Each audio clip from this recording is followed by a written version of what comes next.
Di episode kali ini saya mau bahas satu ayat, kiranya kita bisa bijak dari ayat ini. Amsal 27 ayat 14. Beberapa waktu yang lalu saya dapat messenger dari seorang kenalan, dia seorang jemaat. Dia cerita begini, meminta pendapat. Saya kan sering Pak Pendeta memberi ucapan selamat jam 12:30 malam kepada orang yang ulang tahun. Ya, saya juga membayangkan banyak dari kita yang suka bikin surprise ya. Jam 12, boom, pintu kamar didobrak, kita masuk bawa lilin. Orang bangun, kebakaran. Bukan. Happy birthday to you. Kalau lagi ada duit ada kuenya, kalau nggak ada duit lilinnya doang. Nah, lalu dia bilang, saya dapat ayat ini, dan saya baca ayat ini, dan berarti tidak boleh dong kita seperti itu. Ayatnya bunyinya begini, siapa pagi-pagi sekali memberi selamat dengan suara nyaring, hal itu akan dianggap sebagai kutuk baginya. Minta pendapat saya jawab dua jawaban. Jawaban pertama, jawaban bercanda.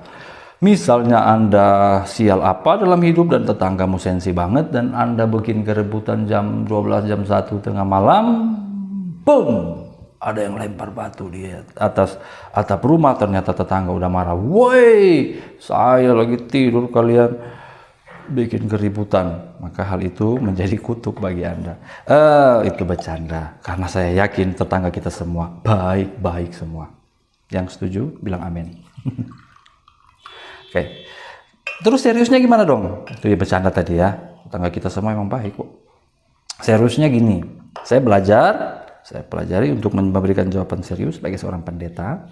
Dan saya temukan bahwa Amsal ini adalah Amsal yang sifatnya praktis untuk membimbing cara hidup orang-orang yang membaca. Ditulis oleh Salomo, dikumpulkan oleh pegawai-pegawai Hizkia dari pasal 25. Jadi ini bimbingan praktis untuk bagaimana hidup baik, lebih bijak, bikin hidup lebih hidup.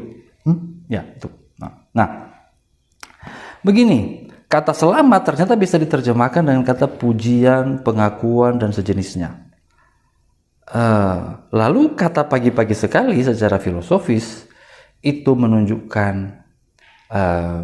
hal yang belum lama, terlalu cepat, mendahului waktu, belum bikin apa-apa kok. Oke, jadi ketika kita atau orang belum berbuat banyak, itu yang dimaksud secara filosofis. Belum berbuat banyak, jangan terlalu cepat memberi selamat, pengakuan, pengagungan, pujian. Jangan terlalu cepat. Dan dengan suara nyaring pula. Ya, suara nyaring itu berarti banyak orang dengar. Kalau zaman sekarang distatuskan di semua media sosial, di WA, di Facebook, jadi status semua. Jangan cepat-cepat katanya. Kenapa? Bisa dianggap sebagai kutuk. Kok bisa? Nah, ini menurut saya ya, saya tafsir itu, saya olah. Manusia itu minimal hidup dalam dua realita. Realita yang pertama, realita faktual, berdasarkan bukti-bukti empirik yang faktual. Mana fakta? Ini dia. Kopi ini enak. Itu fakta. Dicubit. Sakit. Itu fakta. Anda periksa ke laboratorium dan Anda divonis liver Anda ada gangguan sesuai hasil lab, atau ada infeksi virus dan bakteri sesuai hasil lab. Itu fakta. Kaca bisa pecah, besi itu keras, seterusnya. Itu fakta. Saya tidak terlalu pintar matematika. Itu fakta. Oke, itu realita yang pertama. Realita yang kedua, bukan, persepsi. Itu realita yang kedua. Persepsi. Persepsi itu artinya konsep yang kita punya setelah kita menyerap berbagai sumber informasi dan data dengan panca indera kita. Contohnya, saya yang sebenarnya secara faktual, saya ini tidak terlalu mahir matematika. Lalu ada orang tanya ke saya, 5 kali 5 berapa? Lalu saya jawab 25, dan dia lihat kunci jawabannya, benar. Lalu dia bilang, kamu pintar sekali matematika, hebat Anda, hebat. Terus menerus pujian itu diberikan kepada saya. Akhirnya realita faktual saya terkalahkan oleh realita persepsi. Sabar, mungkin saya memang pintar matematika.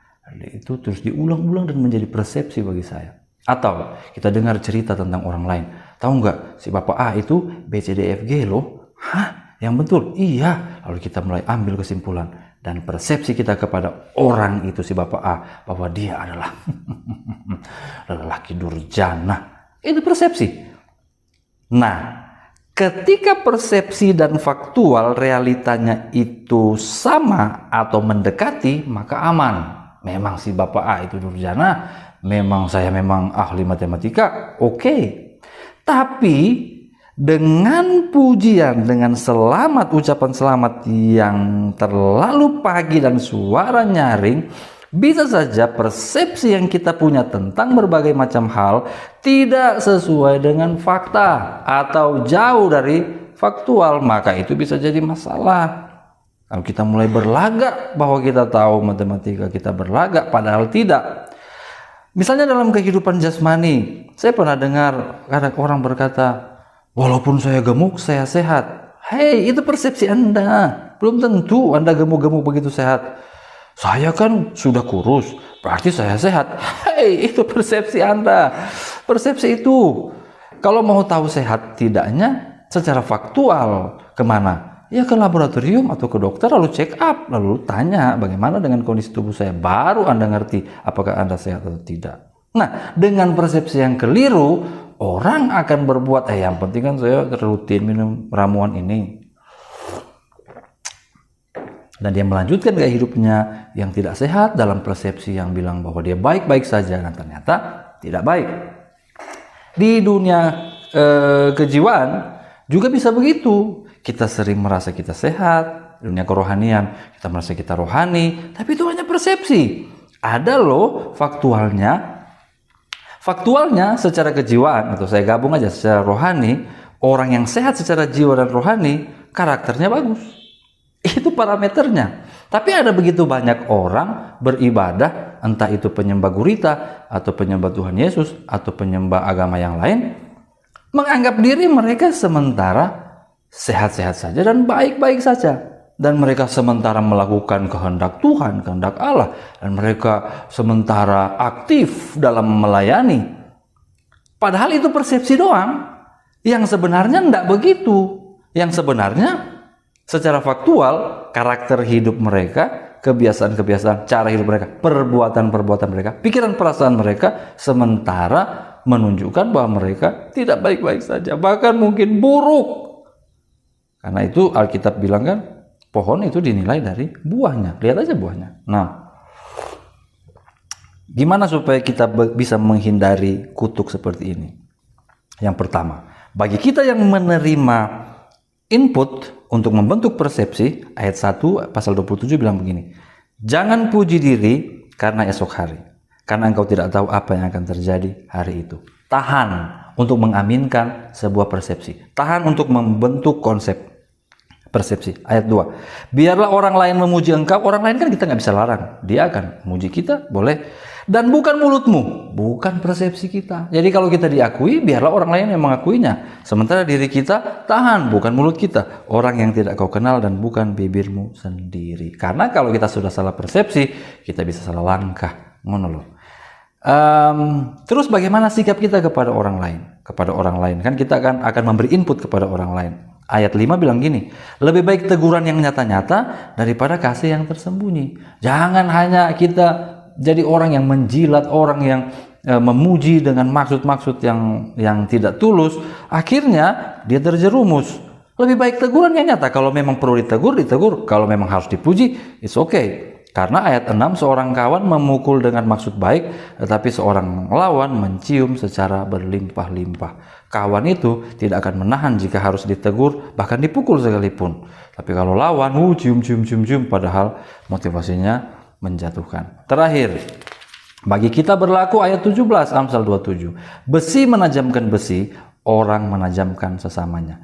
Biarlah hati kita, hidup kita, mau terbuka ditajamkan oleh sesama kita. Dan biarlah kita juga mau menjadi alat untuk menajamkan sesama kita. Supaya persepsi saya dan persepsi orang lain sedekat mungkin dengan kenyataan. Sehingga hidup kita bisa lebih bijak, lebih bahagia, lebih damai, lebih santai. Karena hidup terus berjalan, kalau tidak sempat dinikmati, kasihan amat hidup Anda. Oke, sampai jumpa di episode yang selanjutnya. Peace. Jangan lupa minum kopi.